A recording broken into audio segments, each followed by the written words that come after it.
The election of 1816 was one of the most harmonious in American history. Party politics had seemingly vanished as the country elected another founding father to the White House. Number 5, James Monroe, Democratic Republican, 1817 to 1825, 58 years old, from Virginia. Monroe's a relic. He's the last of the revolutionary generation to hold high office. He's the last of the Virginia dynasty. In person, he cut the figure of the quintessential hero of the Revolution, from his boots, breeches, and ceremonial sword, right up to his cockade hat. The funny thing about James Monroe is that no one ever seems to have thought terribly well of him, except his character. Everybody said he was honest, and everybody said he was trustworthy. But no one ever said he was extremely intelligent. Yet this man must have been doing something right, because he gets elected twice to the presidency by crushing margins. Monroe's presidency was so seemingly amicable that he was unopposed when he ran for his second term. He had, in many ways, a falsely easy presidency. This is supposed to be the era of good feelings.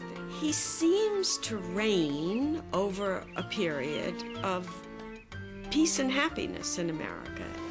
But not really. Because if you look just underneath the surface, you have Monroe presiding, but he's presiding over lots of stuff that's going on behind the doors. Monroe's management style reflected his personality. He was a hands-off executive who hired great people for his cabinet, then delegated authority. This served him well during the moments that defined his presidency. At the beginning of Monroe's first term, the territory of Missouri petitioned for statehood. In theory, adding a star to the flag should have been cause for national celebration. Instead, it ignited a great political debate over slavery. Would Missouri be a free or slave state? As Congress debated the explosive issue, Monroe, a slave owner himself, made it clear that he would veto any legislation that restricted self-determination for any state. Eventually, Congress passed the Missouri Compromise of 1820. Missouri enters the Union as a slave state. Maine enters the Union as a free state. And prohibitions are put upon the expansion of slavery. It is a temporary solution. Monroe also came up with his own plan. He proposed to return slaves to Africa. Called the American Colonization Society, this led to the founding of Monrovia, Liberia, the only foreign capital to be named for a U.S. president. Unfortunately, this did little to solve the crisis at home. While the slavery question simmered, Monroe faced a border crisis in Florida. The territory was still owned by Spain, but the Spanish did little to govern it. It's a nest of pirates and outlaws, and there are Indian tribes who live there who are certainly not under the control of the Spanish government. By 1818, border incursions were common. Seminole Indians, in particular, were raiding white settlements in Georgia. These raids were often encouraged by British privateers who operated on the Florida coast. In response, Monroe sent troops to the region, led by the hero of New Orleans, General Andrew Jackson. Andrew Jackson ends up being sick and tired of it, and he invades Florida and captures the British and hangs them.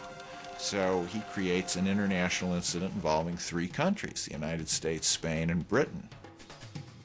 Jackson's raid caused an uproar in Monroe's cabinet. Some, including Secretary of War John C. Calhoun, wanted to reprimand the general. And Secretary of State John Quincy Adams sticks up for him. He says what the British were doing was outrageous and the Spaniards ought to have stopped them, and they didn't. And Jackson did a preemptive strike, and that's what he ought to have done. Monroe did not reprimand Jackson. Instead, he opened negotiations with Spain for the rights to the territory. In 1819, the Spanish ceded Florida to the United States without a fight.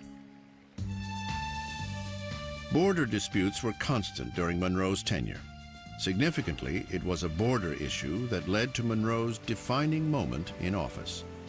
In December 1823, the president delivered a message to Congress and to the world. Ostensibly, he addressed a minor dispute between Russia and the United States over Alaska. But the speech contained a short paragraph that became his legacy.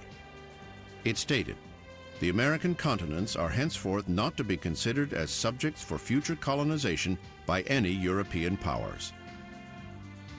The Monroe Doctrine is our statement that we reject European countries coming in and trying to acquire further territorial gains in this hemisphere. You stay in your hemisphere, we'll stay in ours.